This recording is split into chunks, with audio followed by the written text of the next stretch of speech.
ကျွန်တော်တို့ဒီဘုံပိုကိုတွားမယ်ပေါ့နော်ဘုံပိုကိုကအန်ဒရီဟောရောက်ပြီးတော့ကြောင့်မို့လို့မွန်တိုင်းဆန်ယွန်ခေါ်ထက်တန်ဘုံတို့ချူဘုံတို့ချောဘုံတို့ပို့ပြီးပြောရမယ်နော်โอเคဒီကောင်လေးကလေးခုတစ်ခုရေးပဲပေါ့နော်一番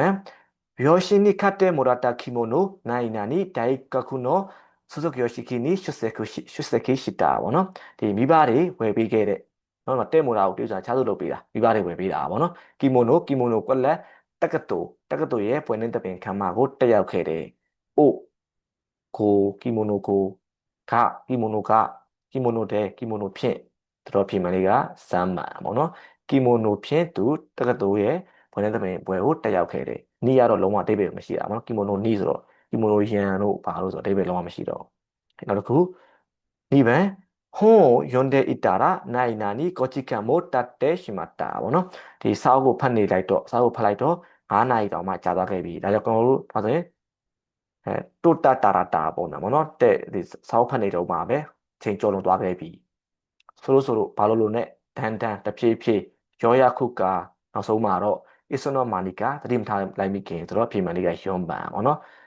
စာအုပ်ဖတ်နေတော့မှာပဲသတိမထားလိုက်မိခင်မှာတယ်9တောင်ကြာသွားခဲ့ပြီဆိုတဲ့ပုံစံလေးဒီကောင်ဒါဟိရတာမဆိုင်ဘူးနော်မပါနဲ့3番私に何々今一番大切なものは買っている犬ですကျွန်တော်ကိုလက်အခုလက်ရှိနံပါတ်1အရေးကြီးဆုံးကတော့မွေးထားတဲ့ခွေးလေးပါနော်သူမွေးထားတဲ့ခွေးလေးတိုင်းရှိတဲ့ခုရာပဲတဲ့အိုးကြီးတဲ့တိုးတဲ့တော့တိုင်းရှိတဲ့ကိုတွေးပြီးဆိုလို့ရှိရင်ကျွန်တော်နှစ်ခုပြည့်မြင်ရတော့မယ်တိုင်းရှိတဲ့ကမှာနှစ်ခုရှိတယ် Android အတွက်ပထမတစ်ခုကကြတော့ noun 1နဲ့ noun 2နဲ့ဆန့်ကျင်ဘက်အဲ့တော့ noun 1ကကွက်လက်တစ်လောက် noun 2ကကွက်လက်တယ်ဆိုတဲ့ပုံစံမျိုးဘယ်လိုမျိုးလဲဆိုလို့ရှိရင်ဟိုမှာအဲမန္တလေးဝါတဆုအဆွေနော်နီတိုင်းရှိတဲ့ပြင်ဦးလင်ဝဆာမွေနော်မန္တလေးကအေးတလောက်မန္တလေးကပူတလောက်ပြင်ဦးလင်ကအေးတယ်မန္တလေးကပူလာနဲ့ရှင်လိုက်ရင်ပြင်ဦးလင်ကအေးတယ်နှစ်ခုဆန့်ကျင်ဘက်မှာတိုင်းရှိတဲ့ကိုတုံးတယ်ဒါတော့ပထမတစ်ခုနောက်တစ်ခုကကြတော့တိုင်းရှိတဲ့နော်ဘာမှတုံးလဲဆိုလို့ရှိရင်အပေါ်နောင်ပေါ်ဆက်ဆံမှုသဘောထားပုံလေးဟောမတော်ကဒီအစိုးရပေါ်ဟာဒီတစ်ခေါက်အစိုးရထုတ်လိုက်တဲ့စီးမြင့်ပေါ်ငါတော့မကြိုက်ဘူးကျွန်တော်တို့မနိုင်တဲ့သားတွေကိုတက်လုပ်တယ်ဘောနော်အဲ့လိုမျိုးဟာဒီ日本の政府についてに対してနော်ကျွန်တော်တို့ဂျပန်နိုင်ငံရဲ့အစိုးရပေါ်သူမကြိုက်ဘူးနောက်တစ်ခုဒါကြတော့သဘောထားပုံနောက်တစ်ခုကဘယ်လိုရှိအောင်လဲဆိုလို့ရှိရင်အခါတော့ကျော်က私に対して優しいကောမလေးကကျွန်တော်အပေါ်မှာတနာကျင်တာတယ်နော်ကျင်တာတတ်တယ်အဲ့လိုမျိုးကျွန်တော်အပေါ်မှာဆက်ဆံပုံလေးပေါ့နော်အဲ့လိုမျိုးနှစ်မျိုးရှိရတာတိုင်းရှိတဲ့အသေးပဲနှစ်မျိုးနောက်ခုလာပဲတက်တော့ကြသူ့ရဲ့ဟွာတိုင်းပဲနိုင်ရှင်ရင်ပေါ့နော်ဂရမာဖနာမဟုတ်ဘူးကျွန်တော်လည်းနိုင်ရှင်ဆိုတော့အတိတ်ပဲမရှိတော့ဘူးအခု OE တက်နိ OE တက်ကြကျွန်တော်ပေါ်ကဘာနဲ့တူလဲဆိုရင်ဒဲနဲ့တူတူပဲဒီဒဲနဲ့နော်ဒီနံပါတ်3နဲ့တူတူပဲဒဲနိ OE တက်ကဒဲဆိုတော့အတိတ်ပဲမရှိတော့ဘူးပေါ့နော်ဟောဒါရှိနိတိုတက်ကျွန်တော်အတွက်ကတော့ခံယူပုံခံယူပုံလေးတွေသဘောထားပုံလေးကိုပြောတယ်ပေါ့နော်တိုတက်ကျွန်တော်အတွက်ကတော့အခုလက်ရှိနံပါတ်1အရေးကြီးဆုံးကတော့ကျွန်တော်ရဲ့ခွေးလေးပါပဲကျွန်တော်မွေးထားတဲ့ခွေးလေးပါပဲဆိုတော့တကြောင်မို့လို့ပြင်မှန်လေးကရှုံးပန်ပေါ့နော်ဒါခေါ်တမှာတယ်ဒီတပုတ်ဖြေရတဲ့ grammar လေးခုကိုသိရတော့မယ်ပေါ့နော်အဲ့လိုမျိုးဖြေတော့မှပဲ grammar တိုးတက်မှာ grammar မရဘူးဆိုလို့ရှိရင်တို့ကဘာကြောင့်လဲဆိုလို့ရှိရင် grammar ဒီတခြားဒီလိုမျိုးအသေးစိတ်မရလို့ပေါ့နော် OK 4番部長の田中とお会いになるのは今日が初めてですかကျွန်တော်ဒီမန်နေဂျာ田中နဲ့တွေ့မှာကတော့ဒီနေ့ကပထမဆုံးလားတဲ့။ BI ပြောတယ်はいတဲ့ဟုတ်ပါတယ်တဲ့။山下課長ないなにお目にかかったことがございませんので山下課長နောက်ဒီတော့မန်နေဂျာပေါ့နော်။ဒီ部長ကကျတော့ပို့ပြီးတော့မြင်တဲ့မန်နေဂျာလိုမျိုးပေါ့နော်။ဒီ general manager လိုမျိုး။အဲ့တော့ဒီ山下ဌာနမှုနဲ့ဒီお目にかかるတခါတည်းမှသိရတော့မယ်။ဒါကြောင့်လို့နှိမ့်ချပြီးတုံးတဲ့တုံးဒီမှာ OI နီနာတို့မြင့်တယ်နဲ့တုံးတော့နော် O နီနာတို့ buff နီနာတို့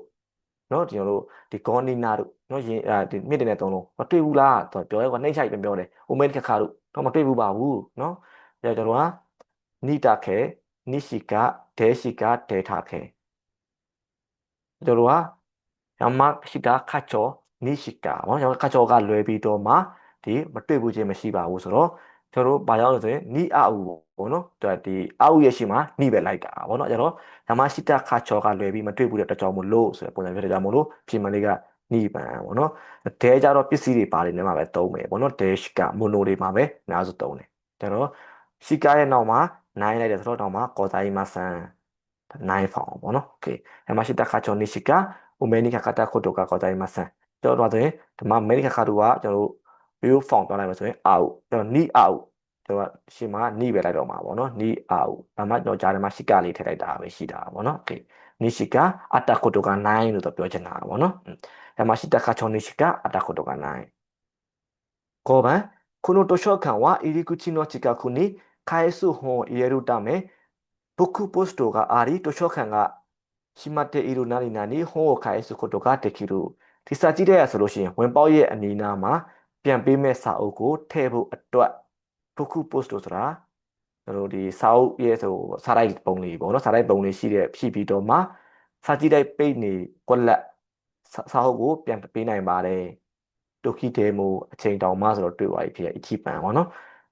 図書館が閉まっている時でもစာကြည့်တဲ့ပိတ်နေတဲ့အချိန်တောင်မှမတဲ့အထိဆိုတော့အဓိပ္ပာယ်မရှိတော့ဘူးเนาะသူပိတ်နေတဲ့အချိန်အထိဆိုတော့မဟုတ်ဘူးအာိဒတာခါရကာဒီကောင်က grammar form ကိုလွဲနေပြီเนาะအချိန်ကြာတဲ့ဖြစ်တော့ကြောင်းဒါလည်းမ grammar form ကမရှိတော့လားတခုတော့နာရကွက်လက်နေရဆိုရင်မဟုတ်ဘူးเนาะကျတော့ကန့်ညီတာအချိပန်တစ်ခုတည်းပဲ6番今夜は晴れているから星がよく見えるよတဲ့晴れるကြောင့်နေတာတာမဟုတ်ဘူးเนาะရာသီဥတုကြည်လင်သာရတာတော်တော်ဆိုရင်ညခင်းပြောတော့ကြောင့်မလို့ရာသီဥတုကြည်လင်သာရတယ်ဥမာတင်ကင်းစင်နေမမအုံဆိုတဲ့ပုံစံမျိုးပေါ့เนาะဒီညကရာသီဥတုကြည်လင်သာရတဲ့ကြောင့်မလို့ကျယ်တွေကိုအကောင်းမြင်ရတယ်ဘာတဲ့ဒီအားတဲ့ဟွန်တိုတာတကယ်ပဲခိရေနန်ဒါတော့တဲ့ဒါကြောင့်ကျွန်တော်လုံးတွဲချက်ကတော့မပုံစံမျိုးလေးပေါ့เนาะဒုက္ခိတေမိုအချိန်တောင်မှနန်းကာတနည်းနည်းနဲ့နန်းတဲဘလို့တော့နန်းတဲမိုဘာမဆိုသူကအမေရိကန်နေနန်းတဲခိရေနန်ဒါတော့ဘလို့တော့လာတာလဲဆိုတဲ့ပုံစံမျိုးလေးပေါ့เนาะအဲ့ဒါနန်းတဲတခါလဲမှတ်မယ်ပေါ့เนาะနန်းတဲခိရေနန်ဒါတော့ဘလို့တော့လာတာပါလဲဘလို့တော့လာတာလဲဆိုတဲ့ပုံစံမျိုးလေးပေါ့เนาะနန်းတဲဥစကုရှိဘလို့တော့လာတာလဲเนาะကောင်းမလေးတွေတုံးလို့ရှိရင်နန်းတဲဥစကုရှိဆိုတဲ့ပုံစံမျိုးအရင်လာတာပဲဆိုတဲ့ပုံစံမျိုးပေါ့เนาะသူအမေရိကန်နေနဲ့နာပဲတန်ရန်ကိုင်に知り合いの映画化されるので私も見にないなにと思うပြပွဲမှာအတိမိတ်ဆွေရဲ့ပကြီကားကချစ်စရာတဲ့အတွက်ကြောင့်မို့လို့ကျွန်တော်လည်းပဲကြည့်ဖို့ကွက်လက်တို့တွေးတယ် eco ကာတော်မလား eco နိုင်ကာမသွားဘူးလား eco နော်ကာeco နော်ကြတော့သွားမယ်ဆိုတာ ita ကာသွားခဲ့သလားဆိုတော့ကျွန်တော်တို့ကအဖြေမှန်လေးကအချိပန်ပေါ့နော် eco ကာတိုအိုမိုသွားမယ်လို့တွေးတယ်သွားမလားလို့တွေးတယ်နော်တာမလို့ကျွန်တော်လည်းပဲသွားမယ်လို့တွေးတယ်ဆိုတဲ့ပုံစံမျိုးလေးပေါ့နော်ဣခနိုင်ကဆိုတော့မသွားဘူးလို့နော်တွေးတယ်ဣခုနော့ကာဆိုရင်သူများကိုမေးတဲ့ပုံစံမျိုးနော်ဣခုနော့ကာသွားမလားလို့တွေးလားဆိုတဲ့ပုံစံမျိုးပေါ့နော်ဣခုနော့ကာတော့မကြိုက်တော့ဘူးဘယ်လိုမျိုးလဲဆိုကျွန်တော်ဣခွန်ဒက်စကာတဲ့ပုံစံမျိုးပေါ့နော်နော်နဲ့ on နဲ့ကစာသားနဲ့စကားပြောတာပဲကွဲတာပေါ့နော်အဲ့တော့ဆမ်မာနဲ့မကိုက်ညီတော့အဲ့တော့ပြင်မလေးကအချီပန်ပေါ့နော်ဣခိုကာတိုအိုမိုကွက်လက်မယ်လို့တွေးထားတယ်ဒီပုံစံမျိုးလေးတခုသွားမယ်လို့တွေးမယ်ဆိုလို့ရှိရင် eco k နဲ့တိုအိုမိုနဲ့ပေါင်းပြီးဆိုရင်တခုလုံးမယ်လို့တွေးတယ်နော်ရာတော့တိုအိုမိုလုံးမယ်လို့တွေးတယ်နော် okay တော့တိုအိုမိုဆောင်းမဖြစ်မယ်လို့တွေးတယ်အဲ့လိုမျိုးပေါ့နော် okay ရောတိုအိုမိုနောက်တစ်ခု8番ナソは食べ物が悪くないなりので注意してくださいလူရတီကစားစရာတွေကမကောင်းလွယ်တယ်ဆိုတော့ပို့တိုးလွယ်တယ်ပြောချင်တာပေါ့နော်ကွက်လက်တဲ့အတွက်ကြောင့်မို့လို့သတိထားပါနာရီနီကူဖြစ်ဖို့ခက်တယ်ရှီယာဆွိလှုပ်ဖို့လွယ်တယ်ရှီနီကူလှုပ်ဖို့ခက်တယ်နာရီယာဆွိဖြစ်ဖို့လွယ်တယ်ကျွန်တော်တို့ကရှီယာကျွန်တော်တို့ကအစားအသောက်တွေကိုမကောင်းအောင်လုပ်တာပုံမလုပ်တာမဟုတ်တော့ကြောင့်မို့လို့ရှီကိုမတုံးတော့ဘူးဒါတာရိုရှိကျွန်တော်ဂျီရိုရှိပဲဖြစ်တော့မယ်တော်သူဖြစ်တာဖြစ်တော့ကြောင့်မို့လို့ဘာလာပြန်လိုက်ရင်ရုံးမှန်လေးကကိုင်းညီတုံးပေါ့နော်ဘာလို့ခုနာရီယာဆွိအစားအသောက်တွေကပုတ်တူဖို့လွယ်ကူတယ်ဆိုတော့အပြင်မှာလည်းရုံးပန်ပေါ့နော် 9番乗っていた電車が急に止まって隣に立っていた人に新しい白い靴をないなによနော်ဒီစီးနေခဲ့တဲ့ယထာကရုတ်တရက်ရက်လိုက်ပြီးတော့အနီးနားမှာမတက်ရက်နေတဲ့သူဒီမှာနိတော့ဖနက်အဖြူရောင်ဖနက်အစ်စ်ကိုကွက်လက်ဖွန်ဒဲရှိမတာတွေ့ပြန်ပြီနော်တက်ရှိမှာတလုံးနဲ့တူတာလှုပ်ရှားတာအများကြီးပဲကျွန်တော်တို့အသိရတော့နင်းမိသွားတယ်မဟုတ်ဘူးနော်ဆိုတော့ဒီမှာဘာကြောင့်မဖြစ်တာဆိုတော့နှီးကြောင့်မဖြစ်တာနှီးကြောင့်မှားသွားတာကဲလို့隣に立っていた人の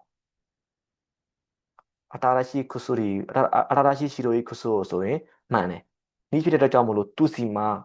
ကျွန်တော်တို့ကတော့လိုက်မဲ့ဖောင်ကဥခေမိခေခံရတဲ့ဖောင်ပဲလိုက်တော့မှာပေါ့နော်ဖုန်းတဲ့အိုဤတာနင်းထားတယ် အတိတ်ပဲလုံးဝမရှိတော့ဘူးเนาะဒီတဲ့အိုတာလုံးဝအတိတ်ပဲမရှိတော့ဘူးဖူမာဆဲတဲ့အိုတာနင်းခိုင်းနာတယ်ဒီရုံးကလည်းလုံးဝအတိတ်ပဲမရှိတော့အဲ့တော့ကျွန်တော်တို့တစ်ခုပဲကျန်တော့တယ်ဖူမာတဲ့တဲရှိမာတာเนาะဘေးနားမှာမတက်ရဲနေတဲ့သူစီကနေပြီးတော့သူ့ရဲ့ဖြူဖနက်သက်လေးကိုနင်းခံလိုက်ရတယ်ဆိုတဲ့ပုံစံလေးပေါ့เนาะ no ဆိုလို့ရှိရင်အကြည့်ပံအောင်ဖြေလို့ရတယ်ဓမ္မနိဖြစ်တဲ့အတွက်ကြောင့်မို့လို့စမ်းပံအောင်ဖြေတယ်ပေါ့เนาะကျွန်တော်ဘာသာပြန်ကြည့်တွေကသိရတော့ okay မိ K ပဲလိုက်လို့ရတော့တယ်ပေါ့เนาะ 10번 아시타카라 테니스 노 국사이 다이가가 하지마루 문화편 아사비로 인터내셔널 테니스 타임을 사트노메 나가나가 비앙을 사로메 상카수루 같이 메이와 메나 카코니 국사이 다이가인데 유쇼 케이켄가 아리 콩가이노 다이가인와 다레가 ဘောနော်ဒီပြိုင်ပွဲဝင်မဲ့၈ယောက်လုံးကအားလုံးအတိတ်က international ပြိုင်ပွဲမှာအနိုင်ရမှုတဲ့တွေ့ကြုံရှိပြီးတော့မှဒီတစ်ချိန်ပြိုင်ပွဲမှာဘသူက優勝してもフル式ではない。အနိုင်ရတယ်ပဲမထူဆန်းဘူး။ဘာလဲကိုင်းနေပါ යි နော်။ဟာဒီရှေ့အောင်လုံးကအပြင်တော့ချန်ပီယံဖြစ်ခဲ့ပြီလား။နော်ဒီတစ်ချိန်မှာဘယ်သူပဲနိုင်။ဟာမထူဆန်းဘူး။နော်သူမဲနိုင်အောင်ကြမရှိဘူးဆိုတဲ့ပုံစံမျိုးဖြစ်မှန်ကအချီပန်ပါနော်။優勝したらいいဒါကကျွန်တော်ကဒီတာရအီဆိုလို့ရှိရင်ကျွန်တော်သိရတော့မယ်။တာရအီဆိုရင်ကိုလက်လျင်ကောင်းမယ်။ကိုယ့်ရဲ့စိတ်ဆန္ဒကိုပြောတဲ့အခါမျိုး။ကျွန်တော်တို့မှာဘယ်အသင်းကိုနိုင်စေချင်တဲ့ဆန္ဒမပါတဲ့အတွက်ကြောင့်မို့လို့ဒီတာရအီကတုံးလို့မရတော့ဘူးပေါ့နော်။ 優勝蹴るに違いない。နိုင်မှာတေးကြတယ်ဒီကောင်လည်းနေ့ချင်း9နိုင်ကွက်လက်မှာတေးကြတယ်ကွက်လက်မှာမလွယ်ဘူးเนาะဒီမှာဘယ်အသင်းလဲတခြားပြောတာအတွက်ကြောင့်မို့လို့စမ်းပါနဲ့တုံးလို့မရတော့ဘူးเนาะဘယ်အသင်းကနိုင်မှာတေးကြတယ်လို့ပြောရင်เนาะစမ်းပါပေါ့เนาะဒါလည်းနှိပန်ဆိုလို့ရှိရင်လည်းဘယ်အသင်းနိုင်ကောင်းပါပဲဆိုတဲ့ပုံစံမျိုးလေးဆိုလို့ရှိရင်เนาะဒီကောင်နှိပန်ကိုဖြည့်လို့ရတယ်ပေါ့เนาะ優勝するのではないだろうかကျွန်တော်တို့ဆိုရင်ဒီではないだろうかဆိုရင်ကျွန်တော်သိရတော့မယ်တို့အမို့ကွက်လက်လို့ထင်တယ်ဟာဘယ်အသင်းကနိုင်မယ်လို့ထင်တယ်ဆိုတဲ့ပုံစံမျိုးပေါ့เนาะအဲ့တော့ဓမ္မလည်းဘယ်အသင်းလို့ပြောရတဲ့အတွက်ကြောင့်မို့လို့ပြင်မှန်လေးကကြည့်ရဖြစ်သွားပဲเนาะဘယ်အသင်းကနိုင်မထူးဆန်းမှုပေါ့เนาะ11番駅の改札口で豚がラマセッポンမှာစွမတနည်းပြောတယ်အားတဲ့မိုးကျူကြည့်တာရောတဲ့ဆင်လိုက်တောင်ထိုးနေပြီတဲ့အစိုးကနိုင်တို့ရှင်ခန်းဆန်ကရှုပ်ပတ်စောနိုင်နာနေဟောငါတို့မြန်မြန်စတမလို့ဆိုရင်မလို့ဆိုလို့ရှိရင်เนาะကြီးစံရထားကထခွာကွက်လက်အော်တိုကပြောတယ်မျိုးသားနေဟွန်တိုတာတဲ့အစိုးကိုတဲ့ဟုတ်တယ်နော်တဲ့ဟာမြန်မြန်လုပ်ကြရအောင်ရှုပ်ပတ်စောရှိတယ်လို့ထွက်ခွာနေပြီဒါတော့မဟုတ်ဘူးเนาะထွက်ခွာနေသူလိုက်လို့မမီတော့ရှိတုတ်ခုဒါတဲ့အခုကလာတာရှိတဲ့အခုလှုပ်ထားမယ်တော့ကြည်စံထားလှုပ်ထားမယ်လို့ပြောလို့မရတော့ဘူးပေါ့နော်ပြီးရင်ရှစ်ချာဦးကျွန်တော်ခုနကပြောတဲ့ပုံစံလေးဒီမှာတာဘက်တက်ရှိမှတာဆိုတာဘက်ချက်တာဆိုတဲ့ပုံစံမျိုးရှစ်ချာဦးတထားထွက်သွားလိမ့်မယ်ဆိုတဲ့ပုံစံမျိုးဆိုအဖေမှန်လေးကစမ်းပါပေါ့နော်ရှုပတ်ဆိုရှစ်ချာဦးရှုပတ်ဆိုရှိတဲ့ရှိမဦးနော်ဒီစတဲ့ထားထွက်ခွာသွားလိမ့်မယ်မြန်မြန်လုပ်ကြရအောင်ရှင်းနာခရနာတို့အဲဆိုရှင်းနာခဲ့တဲ့ဘာနာဒီမဆန်ရဲ့ဆိုတော့ဒီကောင်လည်းမရဘူးနော်ထွက်ခွာမသွားရင်မရဘူးဆိုတော့ရုံးပါနဲ့အဓိပ္ပာယ်မရှိတော့အဲ့တော့အဖေမှန်လေးကစမ်းပါပေါ့နော်ရှုပတ်ဆိုရှစ်ချာဦးဂျူနီဘန်ဓမ္မထာပြောတယ်課長、明日はどうもごちそうさまでした。ဌာနမှုပေါ့နော်။မနေ့ကတော့လုံးဝ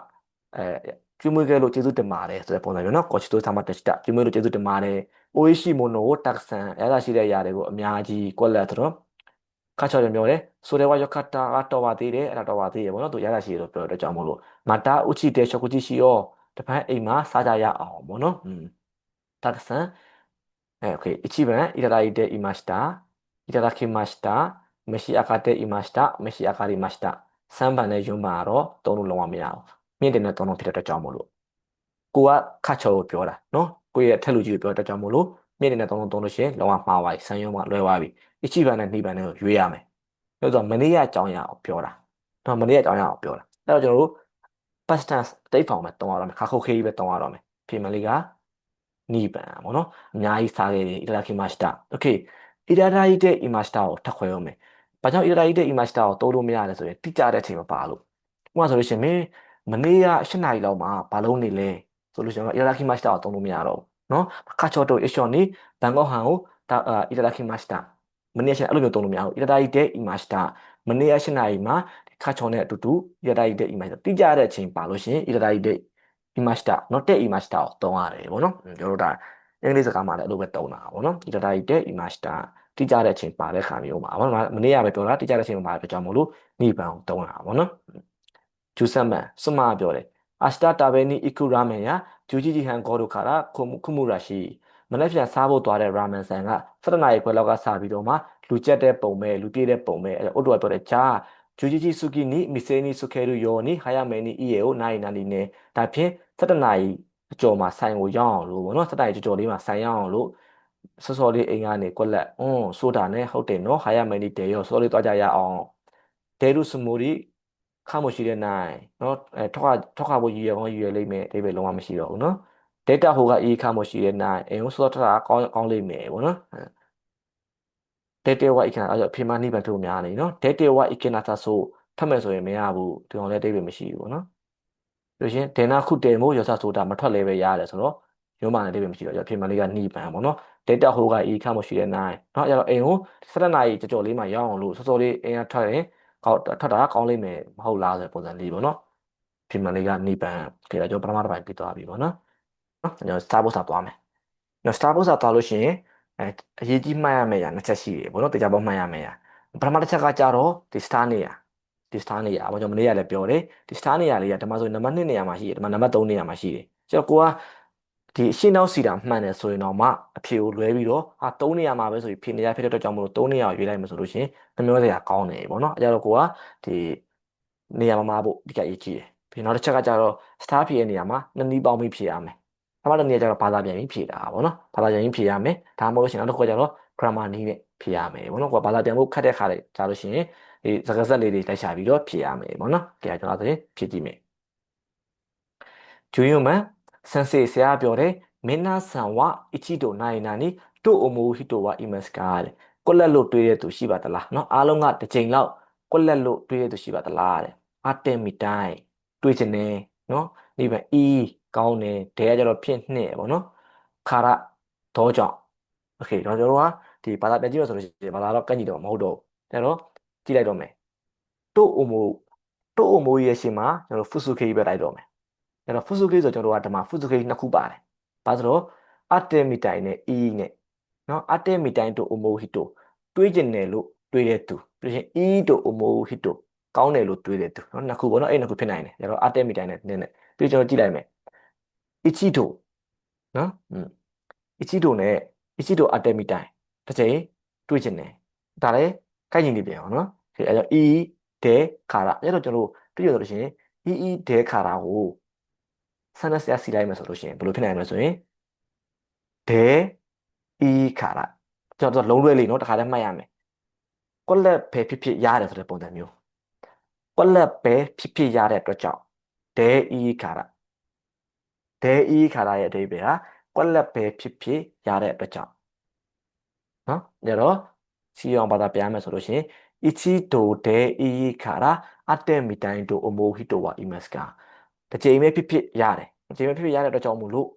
တွေးကျင်တဲ့သူမျိုးရှိလားပြောရမှာဆိုလို့ကျွန်တော်ညီမတို့စီအောင်ဘာသာပြန်မယ်ဆိုလို့ရှိရင်မင်းတစ်ချိန်လောက်ပဲဖြစ်ဖြစ်တွေးကျင်တဲ့သူများရှိမလားလို့သူကမေးတာဗောနော်အဲ့လိုမျိုးတွေးရတဲ့သူရှိလားဆိုတော့ဖြေမှန်လေးကကြည့်ရမှာဆိုလို့ရှိရင်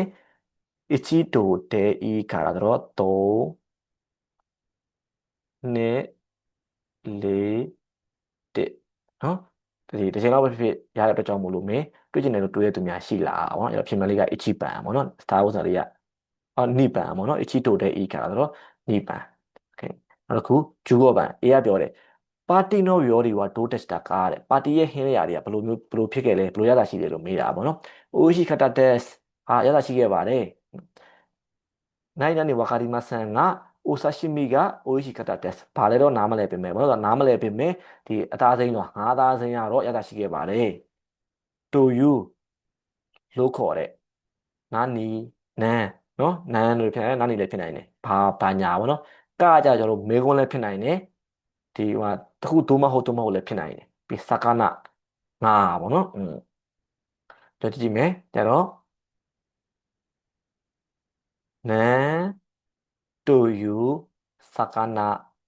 ကဘာလို့ခေါ်တဲ့ငါလည်းမသိပေမဲ့ဘယ်လိုငါဘာလဲမျိုးစားမသိဘူးဒါပေမဲ့သူ့ရဲ့ငါသားစိမ်းလွာလေးကတော့အရင်စားလို့ကောင်းခဲ့တယ်ဆိုတဲ့ပုံစံလေးပေါ့နော်နန်တိုယူစကာနာကဝါကာဒီမာဆန်ကအိုဆာရှိမီကအိုရှိခတာတဲ့ဆိုတော့ပြင်မလေးကယွန်ဘန်ပေါ့နော်နန်တိုယူစကာနာကဝါကာဒီမာဆန်ကဂျူရခုဘန်ကျိုတိုယောခိုနိုရှာရှင်ကိုဟာယာခုအခုတဲ့နော်ကျိုတိုခီးသွားတော့ငါတပ်ပုံနေမြဲလေးပို့ပေးပါဟာပြောတော့အခုတို့ပို့မယ်တဲ့အိုင်နာနီခါရာမိုစကိုရှိမတ်တဲ့ကွက်လက်တော်ကြောင့်ခါတော့ဆောင်ပေးအဲရန်ဒေအီရူရွေးချယ်နေတယ်ရှာရှင်အိုတပ်ပုံကိုအီမာအခုတိုခိုရိုတာနော် အဲ့တော့今写真を選んでいるところだから。နော်ကျွန်တော်တို့ကတဲ့ဤတို့တစ်ခုတို့ကွက်လက်နေတော့အချိန်နော်ကွက်လက်နေတော့အချိန်ပေါ့နော်ကျတော့今写真を選んでいるတဲ့ပေါ့နော်選んでいるところだからနော်3နှစ်တစ်လေးပေါ့နော်今写真を選んでいるところだからနည်းနည်းလောက်ဆောင်ပေးပါနော်ဒီမှာလည်းပြောကြတယ်写真を今選んでいるところအဲ့လိုမျိုးမတော်ဘူးနော်ဒါ今ရှေ့ဆုံးပဲလိုက်မှာဖြေရတော့မှန်ပါပဲဗောနော်သူက3နေရာမှာဖြေမှာဆိုတော့ဒီတစ်ပဲဖြစ်မှာဗောနော်今写真を選んでいるところだからအဲ့ဒါဖြေမှန်လေးက一番ဗောနော်17番私は料理がないなにほとんどないကျွန်တော်ကဟင်းလျာကွက်လက်လုံးဝနေပါမရှိဘူးဗောနော်နိကတဲ့ညံ့နေ料理はဟင်းလျာကစခုရဲလူပြုလုပ်နိုင်တဲ့ recipe ကိုမီဇူနီဒီဟင်းချက်နည်းကိုမကြည့်ပဲနဲ့ကျွန်တော်တို့ဒီမှာတော့လိုနာဗောနော်私は料理が苦手だဖြစ်ဖြစ်苦手တဲဖြစ်ဖြစ်လုံးလုံးပါတဲ့နဲ့နော်ကဟင်းချက်တာညံ့နေညံ့ညံ့ပြီးဗောနော်ဒီကနိကတဲ့တဲဒါမျိုးဖြစ်နိုင်တယ်ဗောနော်ဟင်းချက်တာညံ့ပြီးတော့မှဟင်းချက်နည်းကိုမကြည့်ပဲနဲ့ပြုလုပ်နိုင်တဲ့ဟင်းကလုံးဝမရှိဘူးလုံးဝနေနေမရှိသလောက်ပဲလို့ပြောချင်တာဗောနော် recipe を見ずに苦手で recipe を見ずに作れる料理はほとんどないဗောနော်じゃあピーマンလေးက3番ဗောနော်အခု18番この島は空からないなに耳島と呼ばれている耳島ဗောနော်ဒီကျွန်းอ่ะဆိုလို့ရှိရင်ကောင်းကင်ကနေကွက်လက်နားကျွန်းလို့ခေါ်ကြတယ်形ပုံတရံနိတိုမီယေရုခါရမြင်ရတဲ့ကိစ္စကနေပြီးတော့နော်ဟီတိုနောမိမိနောယောနာလူရဲ့နရွက်လိုမျိုးမိရုတိုကြည့်မယ်ဆိုရင်ကျွန်တော်ကောင်းကင်ကနေကြည့်မယ်ဆိုရင်လူရဲ့နရွက်လိုမျိုးပုံတံကိုမြင်ရတဲ့အတွက်ကြောင့်မို့လို့မိမိကြီးမာလို့ခေါ်ကြပါတယ်ဆိုတော့ပြင်မလေးကအချီပန်ပေါ့နော်โอเคဒီစတာပုံစံလေးကနည်းနည်းလေးအချိန်ယူရမယ်ထင်တယ်ပေါ့နော်နည်းနည်းလေးတဲ့ဒီ grammar ထဲမှာခက်တဲ့ပုံစံလေးတွေပါတယ်ပေါ့နော်အဲဆိုလို့ရှိရင်ကျွန်တော်တို့ grammar ရဲ့နောက်ဆုံးပုံစံရောက်ပြီပေါ့နော်ဒါကျွန်တော်တို့ပို့စာတိုင်းမှာဒါပါမှာပေါ့နော်ယူကောက်စေနော်စာခုပွန်ပြန်လည်ကျောင်းသားလေးရဲ့စာရေးစာကုန်းပေါ့နော်နီဟွန်နော်အင်းရှော့ကူတန်ဂျပန်နိုင်ငံရဲ့စားတောက်ဆိုင်ပေါ့နော်အင်းရှော့ကူတန် restaurant စားတောက်ဆိုင်ကျွန်တော်ကြည့်မယ်ဒီကောင်လည်း grammar ပုဒ်စာပဲเนาะတော်တော်များများ reading နဲ့မှားတကြတယ် reading မဟုတ်ပါဘူး grammar ပုဒ်စာကဲကျွန်တော်တို့ဖတ်ကြည့်မယ်ပေါ့เนาะဒီကောင်ကိုကတကယ်လို့ဆောင်းဝဲရောက်ပြီဆိုလို့ရှိရင်ဒီလောက်ကစဖတ်လို့ရတယ်ဟိုအဖေရတယ်မှာ19ကစဒီလောက်ဆိုလို့ရှိရင်ကျွန်တော်ဒီကနေတော့ပြီးအစနဲ့ဖတ်ကြမလို့ဒီလောက်ကဖတ်ရတယ်ရှေ့တစ်ကြောင်လောက်ကစာရေးဖတ်မယ်ဆိုလို့ရှိရင်ပေါ့เนาะတော့စဖတ်ရရတယ်အဲ့တော့မှကိုကဒီလုံးဝပြန်ဘာသာပြန်လို့သင်ပြသွားပြီပေါ့เนาะဒီလောက်ဆိုတကယ်လို့အဲ့ဒီကနေဖတ်ပြီးတော့မှနားမလည်မှရှေ့တစ်ကြောင်ပြန်ဖတ်တာမျိုးအခြေမိအောင်လုပ်သင့်တယ်ပေါ့เนาะဒီမှာတော့ကျွန်တော်ကစာရှင်းတာဖြစ်တဲ့အတွက်ကြောင့်မို့လို့အစပဲရှင်းပြမယ်ပေါ့နော်တကယ်လို့ကိုကနီးစနစ်နဲ့ဖတ်ချင်တယ်ဆိုလို့ရှိရင်ဆောင်းဝဲမှာအချိန်မီအောင်ဖတ်ချင်တယ်ဆိုလို့ရှိရင်သူ့ရဲ့အဖြစ်အကြောင်းကြော်လောက်ကနေစပြီးဖတ်မယ်ဆိုလို့ရှိရင်လုံလောက်တယ်ပေါ့နော်私は子供の時から琵琶湖が大好きですကျွန်တော်ကကလေးဘဝတုန်းကနော်ကလေးဘဝတည်းကနေပြီးတော့မှခီးသွားတာအရင်ကျနေတတ်ပါတယ်日本でもいろいろなところへ旅行に行きましたဂျပန်မှာလည်းပဲမျိုးသောနေရာတို့စီကိုခီးသွားခဲ့ပါတယ်日本では違う町に行ってもファミレスや定食やファストフード店など同じような飲食店が多いと感じます。ဂျပန်မှာဆိုလို့ရှိရင်ပေါ့နော်ဒီမတူတဲ့မြို့တခြားမြို့ကိုသွားလဲပဲ family mart တွေပေါ့နော် family ဒီ family restaurant နော် family restaurant တွေနော်မိသားစုစားသောက်ဆိုင်လေးတွေတဲရှော့ခူရကျွန်တော်တို့ဥမာဘယ်လိုမျိုးပြောရမလဲဆိုရင်ယောရှိနိုယာတို့ဆူခီယာတို့အဲ့လိုမျိုးတဲရှော့ခူရလေးတွေပြောတာပေါ့နော်အဲ့လိုပုံစားဆိုင်လေးတွေပြီးရင် fast food တို့ဆိုတော့ကျွန်တော်တို့McDonald တို့လို Moss Burger တို့လိုအဲ့လိုမျိုး fast food ဆိုင်လေးတွေပေါ့နော်အဲ့ဒါပြင်အဲ့လိုမျိုးတူညီတဲ့စားသောက်ဆိုင်လေးတွေကများတယ်လို့ထင်ပါတယ်ဘယ်မျိုးတော်တော်ဒါမျိုးဆိုင်တွေကရှိနေတာပေါ့နော်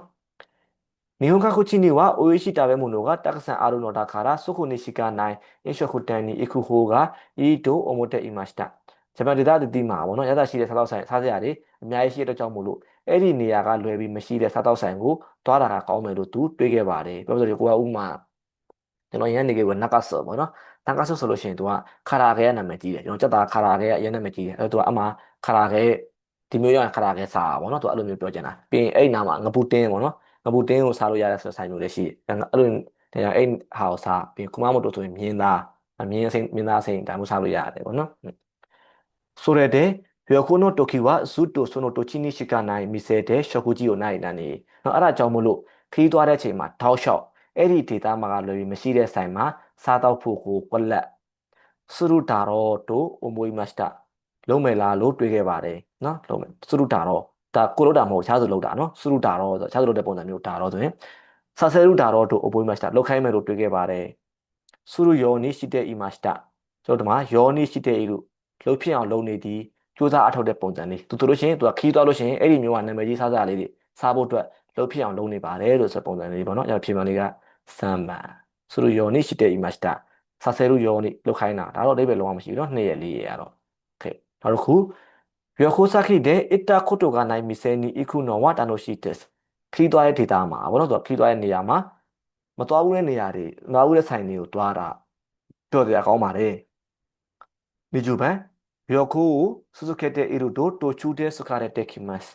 ဒါနဲ့ခီးဆက်သွားနိုင်မယ်ဆိုလို့ရှိရင်တော့ခီးသွားရင်သူကတဝက်တစ်ပြက်မှာသူပင်မလာတယ်ပေါ့နော်